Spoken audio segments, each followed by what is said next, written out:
क्रांति टीवी के सारे श्रोतिਆਂ ਨੂੰ जय गुरुदेव, जय भीम, जय भारत। अज क्रांति टीवी की टीम पहली बार एक छोटी जी मुलाकात कर रहे हैं, जिस विच असी साहिब श्री कांशी राम जी के बचपन दियाँ कुछ गल्लां आप जी के नाल साझियां करांगे। ते हुण असी आप जी के रूप साडे बजुर्ग, साडे मां के बराबर बीबी जी साहिब श्री कांशी राम जी के भैन जी स्वर्ण कौर जी साडे विचार ने, उन्हां दे नाल तुहाडे जो विचार है वो साझे करवाउण वास्ते जुड़े हैं जी। जय गुरुदेव, जय भीम, जय भारत। अज हुण तुहाडे नाल असीं बीबी जी नूं क्रांति टीवी राहीं विचारां दे नाल जुड़ रहे हैं।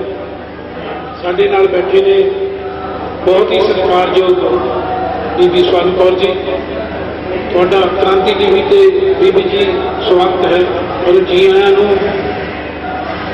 असीं आप जी तो साहिब श्री कांशी राम जी के जीवनी के उत्ते कुछ जिहड़े उन्होंने छोटी अवस्था के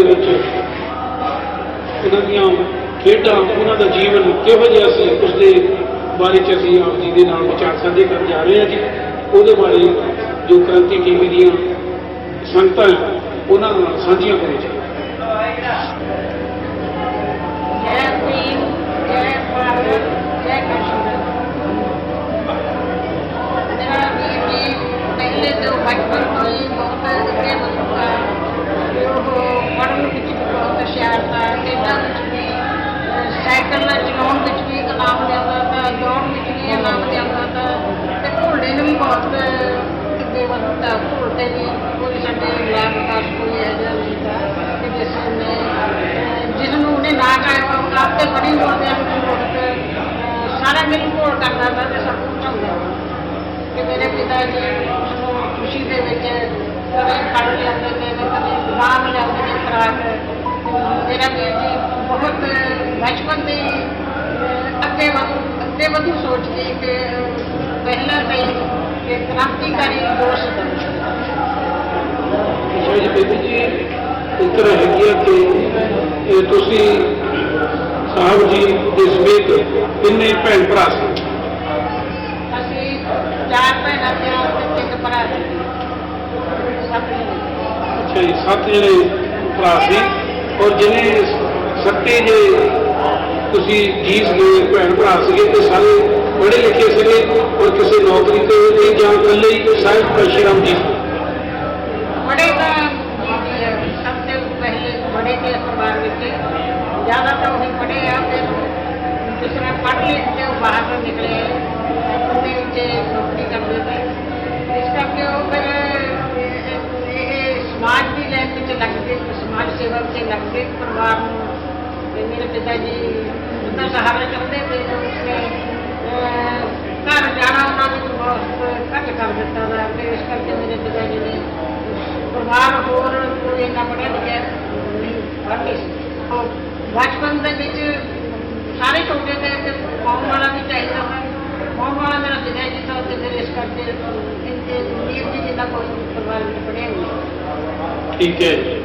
ते बाकी जदों साहब जी पढ़ लिख के नौकरी ते लगे तो आप जी दे नाल किन्ना कुछ उन्हां दा उस विच ही आउण जाण सीगा और बस समाज का ही काम करते सी जां उन्होंने घर वास्ते भी अपने भरावां लई कोई ऐसा काम कार खोल के दिता होवे?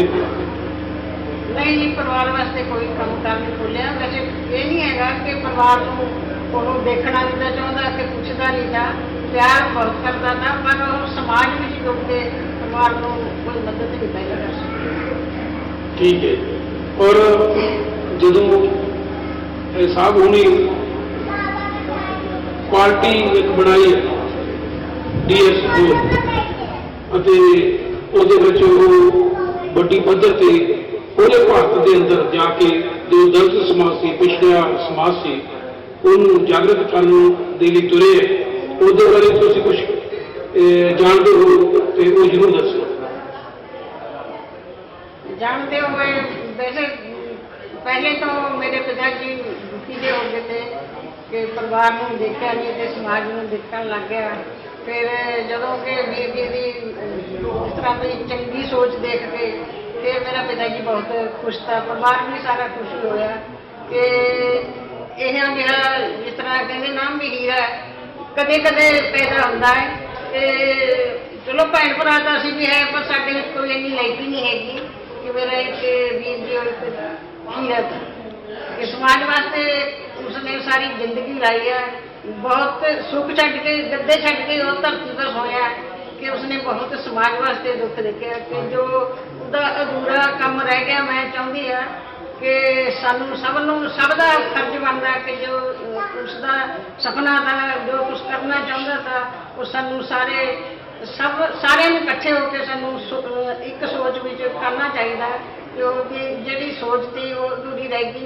इस करके सानू उसका मिशन अगे बढ़ाना चाहिए ताकि साडा जिहड़ा दुख है कि ये भी कुछ घट जाए। साहब ने जो राजनीति में आके उन्होंने कोई शादी करने का फैसला या कोई होर जायदाद बनाने का जिहड़ा उन्हों का कोई फैसला होवे ਉਹਦੇ बारे तुसीं चानना पाओ, समाज जानना चाहता क्योंकि बहुत सारे लोगों को सुनते हैं कि उन्होंने जायदाद भी है और उन्होंने शादी करने का भी इरादा सी, पर वो तुसीं जानते हो चंगी तरह कि किस तरह उन्होंने जीवन को अपना बसर करना चाहते थे।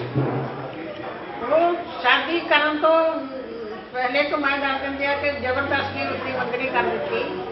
मेरे बाबा जी को बड़ा था परिवार में कि मैं बोलते थे कि शादी करनी है, जबरदस्ती मंगनी कर दी कि साडे लाग गला चौरा MLA की लड़की थी कि उसके नाल भी मंगनी कर दी। पर वीर जी चाहते नहीं थे ना मंगनी करानी कि मैं नहीं करानी। चलो फिर कई साल लंघ गए तो फिर वो कुड़ी वाले कहते भी शादी करनी असी। फिर वीर जी कहते भी मैं नहीं शादी करानी तो कुछ जवाब दे दो। वो फिर परिवार मेरा पिता जी कहना भी असी जवाब नहीं दे सकते, साडी भी कुड़ियां कि तू आप जवाब दे। फिर पता नहीं वीर जी ने क्या कुछ कहा कि नहीं, उन्होंने कहा होना भी मैं शादी करानी नहीं है। तो शादी जेडे कहते हैं भी करानी चाहते थे तो फिर साडे नाल ज़्यादा तो उन्होंने नहीं पता ना, सानू पता है। मेरी माता भी चाहती थी कि शादी करनी है पर नहीं वीर जी मन्ने नहीं, कहते मैं शादी नहीं कराऊंगा। एक लाल तू अपना कहते समाज में दे दे कि तेरे को दो है गया कि मैनू तू समाज में दे दे, बस मैं शादी नहीं कराऊंगी। तो शादी वास्ते तो मन्ने ही नहीं है कि जेडे कहते हैं तो उन्होंने को अलग गल्लां थोड़ी करदा हुण भी मैं शादी कराउणी है। शादी तो परिवार में कहना था। बाकी ਜਿਹੜੇ ਸਾਹਿਬ ਉਹਨਾਂ ਦੇ ਨਾਲ ਕੰਮ ਕਰਨ ਵਾਲੇ ਸੀ ਜਾਂ ਸਾਡਾ ਸਮਾਜ ਹੈ ਉਹਦੇ ਉੱਤੇ ਹੁਣ ਤੁਸੀਂ ਕੀ ਆਸ ਰੱਖਦੇ ਕਿ ਉਹਨਾਂ ਦੇ ਮਿਸ਼ਨ ਨੂੰ ਲੈ ਕੇ ਅੱਗੇ ਵਧ ਸਕਦੇ ਆ ਜਾਂ ਉਹ ਸਮਾਜ ਨੂੰ ਬਿਹਤਰ ਬਣਾਉਣ ਦੇ ਲਈ ਹਰ ਪਰਿਵਾਰ ਜਿਹੜਾ ਹੈ ਇੱਕ ਇੱਕ ਬੱਚਾ ਸਾਹਿਬ ਦੇ ਨਾਂ ਕਰ ਸਕਦੇ ਆ? ਨਹੀਂ ਦੇਖੋ ਅਸੀਂ ਤਾਂ ਚਾਹੁੰਦੇ ਆ ਵੀ ਜੇ ਇਕੱਠੇ ਹੋ ਜਾਣ ਉਹਦੀ ਸੋਚ ਨੂੰ ਅੱਗੇ ਵਧਾਉਣ ਤਾਂ ਬੜੀ ਖੁਸ਼ੀ ਦੀ ਗੱਲ ਆ। पार्टी बनाने विच बहुत लोगों ने कुर्बानियां करियां कि जिस तरह कहते शहीद भी होए हैं। ये नहीं भी किसी ने वीर जी का सहयोग नहीं दिता, कुर्बानियां करियां शहीद होए आ। बहुत दुख घर भी कईयां दे तां घर भी विक गए, कईयां ना परिवार ने भी कुर्बानी करी। घर के बंदे किसी की डेथ हो गई तां भी नहीं गए, किसी की शादी हो गई तां भी नहीं गए। तो बहुत बड़ा सहयोग दिता किसी करके बहुत छेती राष्ट्रीय पार्टी बनी थी।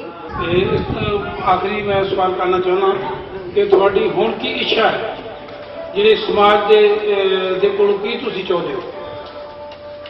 मैं तो समाज को यही चाहती है कि मेरे वीर जी ने मेरा पूरा सपना है, पूरा जो कुछ करना चाहते थे, बराबरी का सबको हक दिलाना चाहते थे, पढ़ाना गरीब लोगों को सब पढ़े लिखे देखना चाहते थे, सबको जायदाद देखना चाहते थे, सब अहदेदार सब देखना चाहते थे कि वो सब कुछ ही अधूरा रह गया। कि मैं कहती भी सारे इकट्ठे होकर समाज में बदलने का काम करना चाहिए, चंगी सोच में चलना चाहिए ਕਿ ਫਿਰ ਤਾਂ ਹੀ ਸਾਨੂੰ ਸਾਡੇ ਜੀਵਨ ਸਫਲ ਹੋ ਸਕਦਾ, ਨਹੀਂ ਤਾਂ ਅਸੀਂ ਸਮਝ ਲਓ ਥੱਲੇ ਲੱਗ ਗਏ। ਸਾਡੇ ਕੋਲ ਬਹੁਤ ਦੁੱਖੇ ਦੁੱਖ ਆ ਕੇ ਅਸੀਂ ਕਦੇ ਸੁਖੀ ਨਹੀਂ ਜਾਵਾਂਗੇ। ਜੇ ਸਮਾਜ ਅੱਗੇ ਵਧੇਗਾ ਤਾਂ ਸਾਨੂੰ ਵੀ ਖੁਸ਼ੀ ਹੋਏਗੀ। ਠੀਕ ਹੈ। ਅੱਜ ਕ੍ਰਾਂਤੀ ਟੀਵੀ ਦੇ ਸਾਰੇ ਮੈਂਬਰ ਸਾਹਿਬਾਨ ਜੋ ਕ੍ਰਾਂਤੀ ਟੀਵੀ ਨਾਲ ਜੁੜੇ ਹੋਏ ਨੇ, ਉਹਨਾਂ ਨੂੰ ਅਸੀਂ 2-4 ਸ਼ਬਦ ਬਹੁਤ ਹੀ ਸਤਿਕਾਰਯੋਗ ਬੀਬੀ ਸਵਰਨ ਕੌਰ ਜੋ ਕਿ ਸਾਹਿਬ ਸ਼੍ਰੀ ਕਾਂਸ਼ੀ ਰਾਮ ਜੀ ਦੇ ਭੈਣ ਜੀ ਹਨ, ਉਹਨਾਂ ਦੇ ਨਾਲ ਸਾਂਝੇ ਕਰਵਾਏ ਹਨ। ਔਰ ਆਸ ਕਰਦੇ ਹਾਂ ਕਿ ਜੋ ਇਹਨਾਂ ਦੀ ਦਿਲ ਦੀ ਆਸ ਹੈ ਕਿ ਸਾਹਿਬ ਸ਼੍ਰੀ ਕਾਂਸ਼ੀ ਰਾਮ ਜੀ ਜੋ ਇਸ ਦਲਿਤ ਸਮਾਜ ਨੂੰ ਦੇਸ਼ ਦਾ ਹੁਕਮਰਾਨ ਬਣਾਉਣਾ ਚਾਹੁੰਦੇ ਸੀ, ਉਹ ਇੱਕ ਦਿਨ ਜ਼ਰੂਰ ਪੂਰਾ ਹੋਵੇਗਾ। ਔਰ ਮੈਂ ਬੀਬੀ ਜੀ ਦਾ ਦਿਲ ਦੀਆਂ ਗਹਿਰਾਈਆਂ ਤੋਂ ਧੰਨਵਾਦ ਕਰਦਾ ਔਰ ਕ੍ਰਾਂਤੀ ਟੀਵੀ ਦੀ ਸਮੁੱਚੀ ਟੀਮ ਵੱਲੋਂ ਇਹਨਾਂ ਦਾ ਬਹੁਤ ਬਹੁਤ ਧੰਨਵਾਦ। ਤੇ ਸਾਡੇ ਨਾਲ ਹੁਣ ਸਾਡੇ ਬਹੁਤ ਹੀ ਸਤਿਕਾਰਯੋਗ ਮਹਾਰਾਜ ਸੁਖਦੇਵ ਬਾਗਮਾਰੀ ਜੀ ਜੋ ਸਮਾਜ ਲਈ ਬਹੁਤ ਚਿੰਤਕ ਨੇ ਔਰ ਸਤਿਗੁਰੂ ਰਵਿਦਾਸ ਮਹਾਰਾਜ ਜੀ ਦੇ ਮਿਸ਼ਨ ਤੇ ਔਰ ਬਾਬਾ ਸਾਹਿਬ ਦੇ ਮਿਸ਼ਨ ਤੇ ਉਹਨਾਂ ਨੇ ਸਾਹਿਬ ਸ਼੍ਰੀ ਕਾਂਸ਼ੀ ਰਾਮ ਦੇ ਨਾਲ ਵੀ ਕੰਮ ਕੀਤਾ। ਉਹਨਾਂ ਨੂੰ ਵੀ ਅਸੀਂ ਆਪ ਜੀ ਦੇ ਰੂਬਰੂ ਕਰਾ ਰਹੇ ਹਾਂ। ਸਰਬ जय गुरुदेव, जय भीम, जय भारत। बहुत ही खुशी का समय है। श्री गुरु रविदास धर्मस्थान कात्रज, पूना, महाराष्ट्र का स्थापना दिन 14वां मनाने के लिए देश दुनिया से समाज रविदासा कुल के वंश के लोग इस धर्म स्थान पे इकट्ठे हुए हैं। मुझे खुशी होती है कि क्रांति टीवी इस मीडिया को भी पहली बार इस दरबार में आने का मौका मिला। साहब श्री कांशीराम जी की स्वर्ण कौर बहन जी को भी बहुत बार यहाँ आने को मौका मिला। मेरे जीवन में जो कुछ परिवर्तन हुआ है या इस विचारधारा को जुड़ने के लिए अगर सबसे पहला किसी महापुरुष का योगदान मिला वो थे साहब कांशीराम जी। और उनके कारण हम लोग हमारे समाज की दिशा समझ गए और उनके कारण हमें वो पता चला कि इस समाज को किस अवस्था में हजारों साल से रखा सिस्टम ने था। और ऐसे महापुरुषों ने आकर सदगुरु रविदास महाराज, डॉक्टर बाबा साहब आम्बेडकर जी और साहब कांशीराम जी, इन महापुरुषों ने हमारे कौम के लिए बहुत ही बड़ा महत्वपूर्ण संदेश समाज के लिए दिया है। और बहुत सारे महापुरुषों ने हमें मानव जीवन जीने के लिए जो मार्ग रास्ता दिया है तो वो बहुत ही ऊंचा है। सभी को देश विदेश रविदासा कुल के लोगों को मेरा संदेश है। और कल 14वां स्थापना दिन श्री गुरु रविदास महाराज धर्मस्थान कात्रज, पुणे, महाराष्ट्र का अंदर जो 108 संत निरंजन दास महाराज जी की उपस्थिति में उनके आशीर्वाद से ये जो कार्य हो रहा है, पूरे देश से संगत यहाँ आई है। मैं संगत को और पूरे देश दुनिया के रविदासा लोगों को बधाई देता हूँ। और जो क्रांति टीवी की पूरी टीम, उनके चेयरमैन साहब भी आए हैं। मुझे एक खुशी होती है कि अपने महापुरुषों के विचारों को पूरे देश दुनिया में समझाने के लिए ये मीडिया काम कर रहा है। बहुत बधाई की पात्र है। और मेरे तरफ से 108 संत निरंजन दास महाराज जी की तरफ से और पूरे हमारे रविदासा टीम के पूरे देश दुनिया के लोगों की तरफ से मैं ये मीडिया के सभी टीम को बधाई देता हूँ। यहाँ पर जो हमारी बहन स्वर्ण कौर जी आई है, उनको मेरे तरफ से बधाई है। हर साल हम लोग जब से लगभग 5वां साल हो रहा है कि साहब कांशीराम जी का जहाँ जन्म हुआ उस जगह के ऊपर कि जब एक बार मुझे जाने को मौका मिला था, तब वहाँ पर ये बहन जी मुझे मिली। तब मैंने पूछा कि साहब कांशीराम जी कहाँ जन्मे थे, तो उन्होंने कहा कि इसी मकान में जन्मे थे। तो मेरे मन में ताबड़तोड़ आया कि इतने बड़े महापुरुषों के जन्म स्थान पे अगर कोई समाज जाएगा तो जरूर वहाँ मत्था टेकने के लिए ऐसी कोई चीज होनी चाहिए। तब हमने बहन जी को बताया तो उन्होंने कहा कि बोले आप साहब को जानते हैं, तो हमें भी खुशी हुई। तो जब उन्होंने और हमने मिलकर उनकी वहाँ छतरी और टैचू लगाया, 2 बड़े हाथी खड़े किए साइड में, और हर साल 15 मार्च को हम लोग पूरे देश के लोग वहाँ जाकर साहब कांशीराम जी की जयंती बनाते हैं। इसी प्यार प्रेम से बहन जी का प्यार प्रेम हमें मिला, जुड़े, और वो भी हमारे हर साल ऊना के फंक्शन में जब हम 7 दिसंबर यहाँ पूरे देश दुनिया के लोग आकर मनाते हैं तो वो भी यहाँ उपस्थिति दिखाते हैं। मुझे खुशी हुई। मैं वापिस सभी गुरु प्रेमियों को बधाई दे रहा हूँ और सभी मीडिया क्रांति टीवी की टीम को बधाई दे रहा हूँ। जय गुरुदेव, जय भीम, जय भारत। जो बोले सो निर्भय सदगुरु रविदास महाराज की जय। जो बोले सो निर्भय सदगुरु रविदास महाराज की जय।